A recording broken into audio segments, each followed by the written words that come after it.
These 8 cycles, this is all chapter 2. It's probably about 20% of the book, actually. I go into real detail on every one of these 8 cycles. I got these 8 cycles about 5 years ago. I just started to think them through over a 17-year career. I started to look at what I've watched over the years, and I developed these 8 cycles.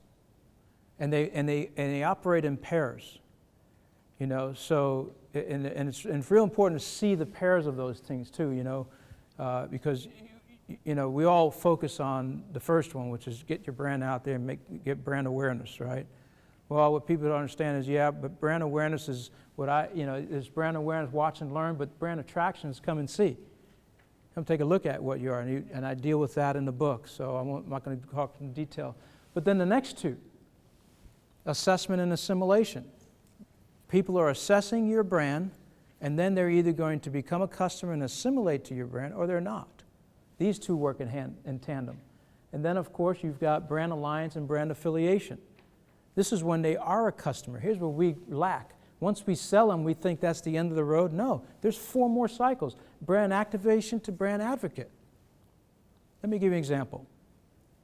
You're going to walk away from here and say either Robert and Dan are garbage, or Robert and Dan really actually know what they're talking about, and I want to get to know them, and I would actually recommend them. Now that gets to the brand advocate. I believe we don't get to the brand advocate until I'm able to do something specifically for you. That's when you become a brand advocate.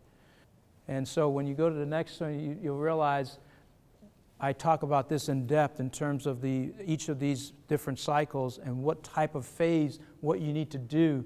In the brand awareness, obviously you're educating people. That's what I was just doing right now. You know, and then there's the examining phase when you're attracted. Hey, you know what? You know what the attraction is, brand attraction? Is you and I going, the 3 of us going out to lunch. Be glad to have lunch with you, sit down with you. Let's see, hey, you like what you heard? Okay, let's go a little step further. Hey, I read your book. Hey, let's dig a little deeper into this thing. You know, then you get to the conversion phase. That's when you assess and you say, okay, you know what, these guys do know it. I liked what you read in the book. Help me understand this. How do I implement this with my business, with what I'm doing in my life? How can you help me here in this area? Okay, we do that. And then assimilation is partaking phase, of course, you know, at that point. And then the consistent phase, the growth phase, networking and extension. At some point, our goal would be that you would be an extension, that we will have multiplied ourselves by you being advocates and spokespeople. They say, hey, you know what, you ought to bring these guys in. They can really help you. They know what they're talking about, and I've seen it in my business, and here's what happened. Or I've seen it in my life, and here's what occurred as a result.